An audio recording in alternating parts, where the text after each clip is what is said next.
Have you ever stopped to think about what happens behind the scenes of a great story? For 400 years, between the Old and New Testaments, it seemed as though God had gone silent. No new prophets, no new scriptures, just a silence that echoed. But what if that apparent silence was actually part of a divine strategy? While the world thought nothing was happening, God was orchestrating every detail. Empires rose and fell, cultures clashed and transformed, and the quiet anticipation of a Messiah grew steadily in people's hearts. It's fascinating, isn't it? Sometimes, the quietest moments are when the most important pieces are being set in place. Think about it. Roads were built, languages were unified, and even the scriptures found new ways to reach more people. All of this happened before Jesus ever set foot on earth. What if the silence wasn't inactivity, but a divine preparation for the greatest event in human history? Now, here's the part no one tells you. Those 400 years weren't just about waiting. They were about transformation, hope, and promises fulfilled.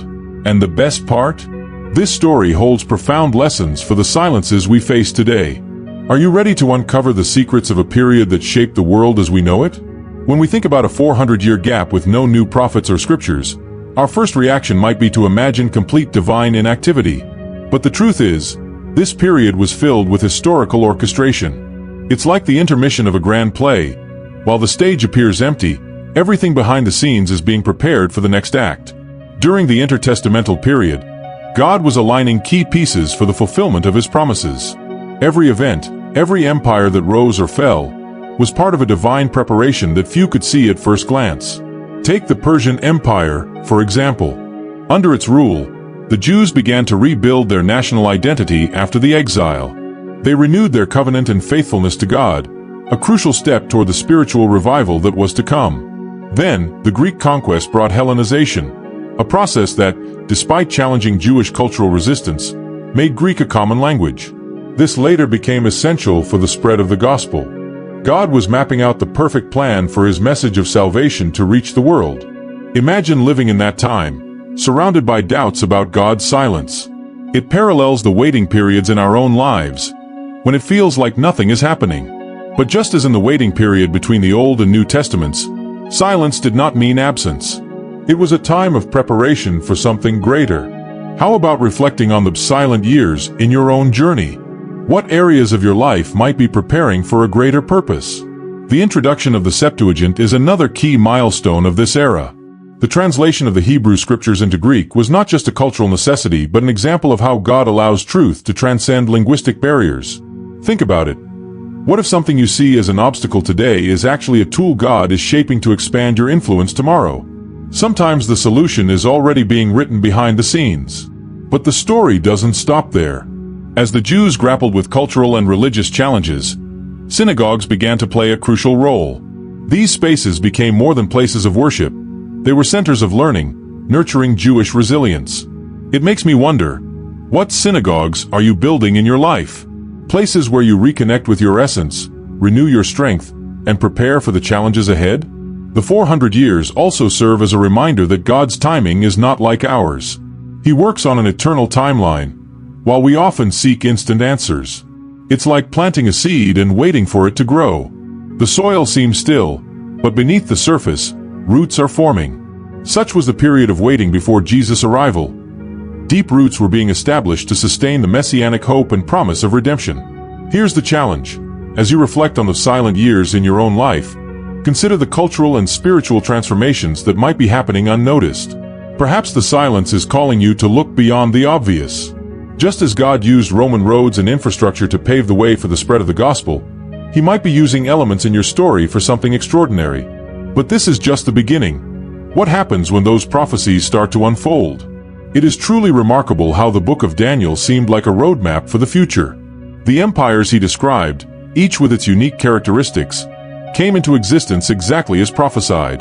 The rise of the Persian Empire, with its policy of religious tolerance, allowed the Jews to return to Jerusalem. Under this rule, their covenant and faithfulness to God were strengthened, which was crucial for keeping the Jewish identity alive. These fulfilled prophecies were not mere coincidences but parts of a historical orchestration pointing to divine planning. And what about the Greek conquest? Alexander the Great might not have realized that his victories were fulfilling prophecies. Hellenization brought challenges but also opened doors. Greek became the universal language, creating a cultural bridge that would later aid in spreading the gospel. It's fascinating to think that the conquests of such a powerful military leader were part of divine preparation for the Messiah's arrival. Even the greatest empires operated under God's invisible hand. When the Roman Empire took control, things began to take shape in an even more evident way. Think about the Roman roads. They were not just routes for trade or the military. These roads connected territories in unprecedented ways, enabling God's promises to spread quickly and effectively. Looking at this, you realize how even the resources of an empire can be used for a greater purpose. In your life, what Roman roads might God be paving without you realizing?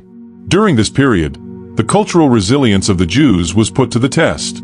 Empires came and went, but Jewish resilience remained intact. Even during the Maccabean Revolt, the Jews demonstrated that faith was stronger than oppression. The revolt against Antiochus IV showed how spiritual strength can overcome political and cultural challenges. It's a powerful reminder that when we put our faith into action, we can withstand any obstacle. These events also strengthened the Messianic hope. The oppression under foreign rulers, from the Persians to the Romans, intensified the anticipation of a savior. Every promise seemed to whisper that something grand was coming. Imagine living in that era, knowing that prophecies were unfolding before your eyes. Today, we might not see such signs as evidently, but that doesn't mean God isn't working behind the scenes in our personal stories.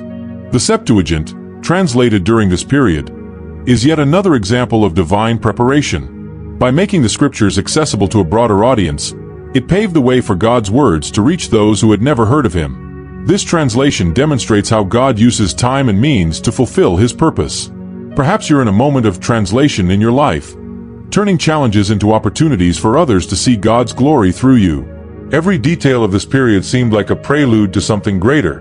God was shaping the world, piece by piece, for the moment His Son would step onto the stage. But if the fulfillment of these prophecies leaves us in awe, imagine what was yet to come.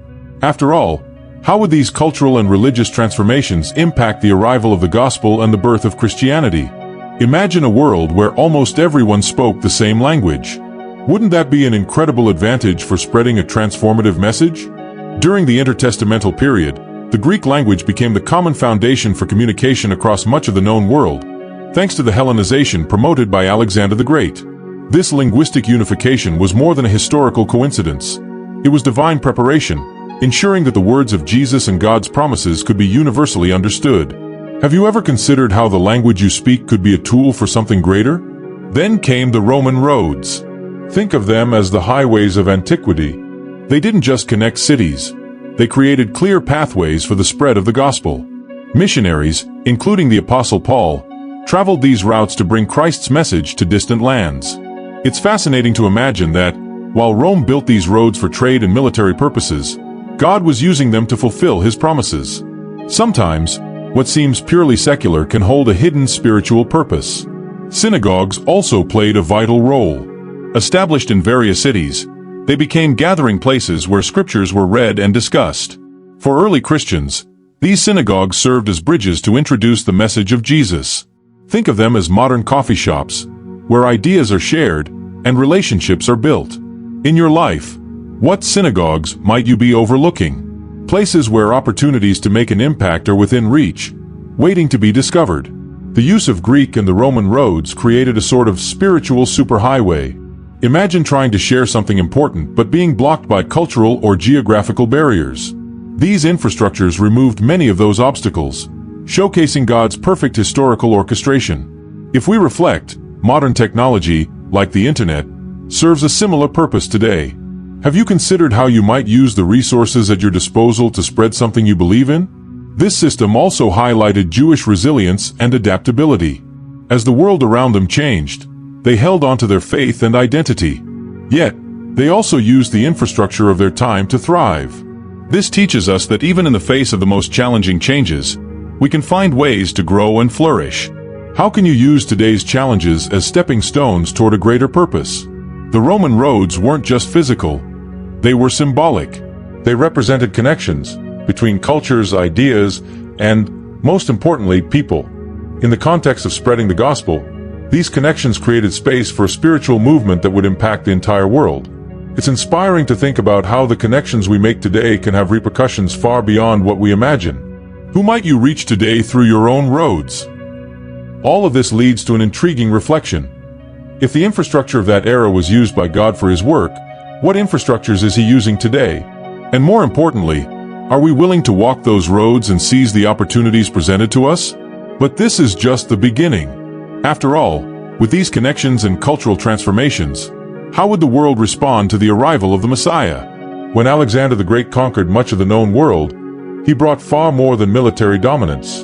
Hellenization introduced new customs, ideas, and values that profoundly impacted local cultures, including the Jewish one. This, of course, created tensions, but it also opened doors. For instance, the translation of the Hebrew scriptures into Greek, known as the Septuagint, was a landmark moment. Imagine the impact. For the first time, God's words were accessible to people outside the Jewish circle. It was as if a hidden treasure had been unveiled for all to see. The Septuagint was more than a translation. It was a bridge. It allowed God's promises to be known by those who didn't speak Hebrew, laying the groundwork for the spread of the gospel. Have you ever considered how something seemingly simple, like translating a text, could have an eternal impact? Perhaps there's something in your life that needs to be translated, a skill, an idea, or even your faith, to reach others. However, Hellenization also brought challenges. Many Jews felt pressured to adopt Greek customs, creating internal divisions. It was in this context that groups like the Pharisees and Sadducees emerged, each with a different approach to cultural influence. The Pharisees advocated for cultural resistance and fidelity to tradition, while the Sadducees were more open to adaptation. This prompts a reflection. How do we respond to external influences in our lives? Do we resist, adapt, or find a balance? This period also transformed religious spaces. Synagogues, which were already significant, became even more central. They weren't just places of worship, but centers for learning and cultural resistance. Imagine a synagogue as a gathering place where ideas were debated and faith was renewed. Perhaps this mirrors the communities we form today. Churches, study groups, or even online forums. Where is your synagogue? Jewish resistance during this time was remarkable. Despite cultural pressure, many remained steadfast in their covenant and faithfulness to God. Examples like the Maccabees remind us that even in times of oppression, it is possible to resist without losing one's identity. This challenges us to reflect. What core values are we willing to defend, even when the world around us pressures us to change? Yet, Hellenization was not purely destructive. It also created fertile ground for the coming of the Messiah. The introduction of Greek philosophical concepts, such as the idea of the Logos word, helped shape how Jesus' message would later be understood. It's fascinating to think about how even seemingly negative influences can be redeemed and used for good. How might you reinterpret adversities in your life to produce something positive? And so, the world was rapidly changing, with cultures blending and religions adapting. The cultural and religious transformation was like a grand rehearsal for what was to come. But if all of this was preparation, what about the internal and external struggles that would define Jewish identity in the years that followed? Imagine living in a time when your faith was constantly challenged by external forces. This was the reality faced by the Jews during the Intertestamental period, particularly under the reign of Antiochus IV Epiphanes.